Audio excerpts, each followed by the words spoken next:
on entend parler d'ETF un peu partout en ce moment. Exchange Traded Fund. Bon, ça sonne un peu complexe, mais qu'est-ce que c'est vraiment au fond? Oui, c'est vrai que le terme peut impressionner, mais l'idée est assez simple.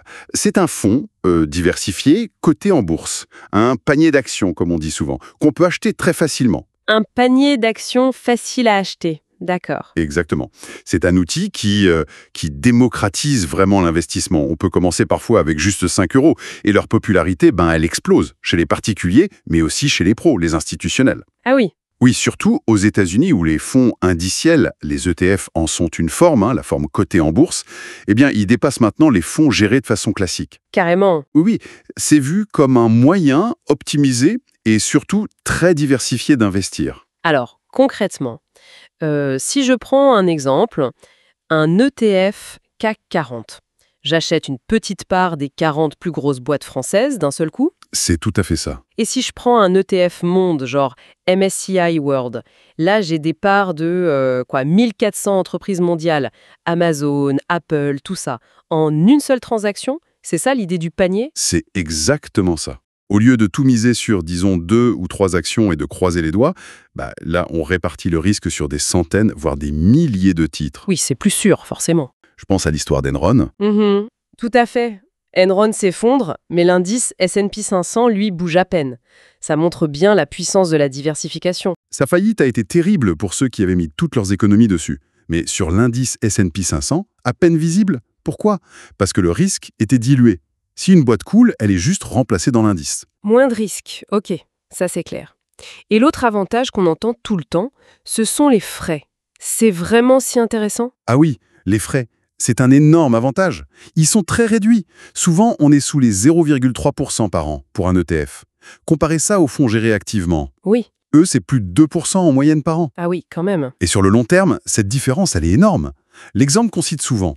Sur 30 ans, avec 10 000 euros investis, juste à cause des frais, on peut obtenir presque 2 fois plus avec un ETF qu'avec un fonds classique. 2 fois plus.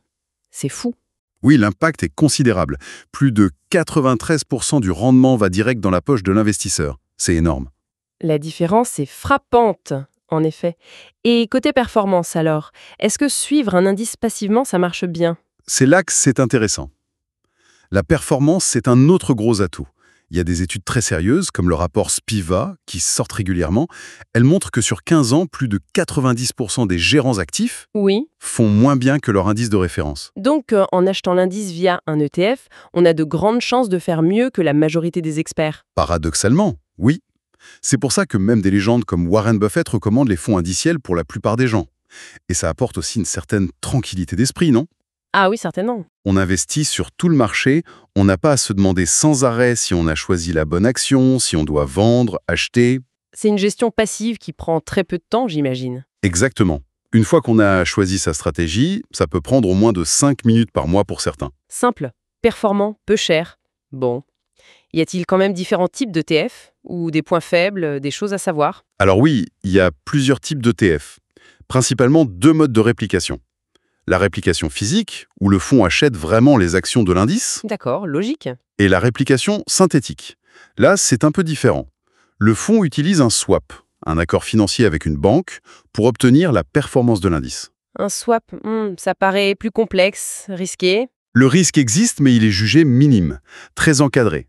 Ça implique de grandes banques solides, et le risque de contrepartie est limité légalement, souvent bien en dessous de 10% de l'actif. D'accord. Et puis, il y a des ETF sur à peu près tout. Les grands indices mondiaux, les petites entreprises, les obligations, des secteurs spécifiques comme le luxe, la tech, les matières premières. Le choix est vaste. Et les risques dont on entend parfois parler? Uniformisation des marchés, problème de liquidité en cas de crise, bulles spéculatives? Oui, ce sont des points qui sont discutés, c'est vrai. Mais souvent, on considère que ces risques sont limités ou assez lointains. Par exemple, la part des ETF en Europe, elle est encore faible, autour de 10% du marché. On est loin de tout contrôler. Donc, comparé aux avantages, beaucoup estiment que ces risques restent gérables. C'est plus clair. Bon, alors mettons qu'on soit convaincu. Comment on fait concrètement pour acheter un ETF? C'est simple? Très simple. Vraiment. Ça s'achète et ça se vend exactement comme une action ordinaire. Il faut juste passer par un courtier en ligne.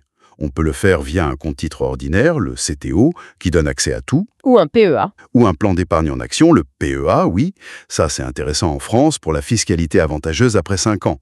Le choix d'ETF est un peu plus restreint sur PEA, mais il y a déjà de quoi faire de très bonnes stratégies. Et il y a des plateformes connues pour ça? Oui, bien sûr. Des plateformes comme Trade Republic ou Boursorama, par exemple, sont souvent citées pour leur facilité d'accès.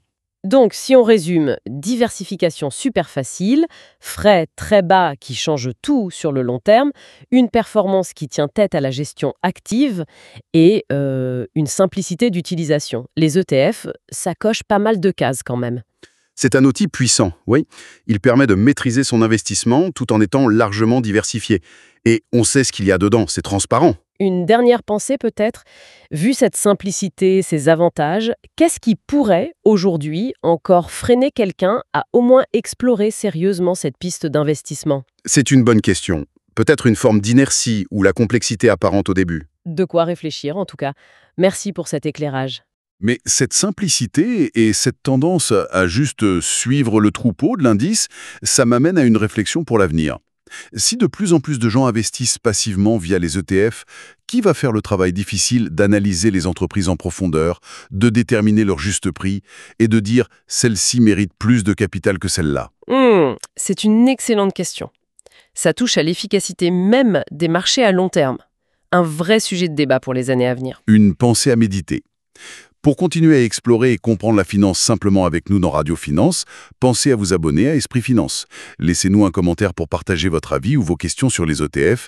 Et bien sûr, un petit pouce bleu, ça nous aide énormément et ça fait toujours plaisir. Merci et à très bientôt.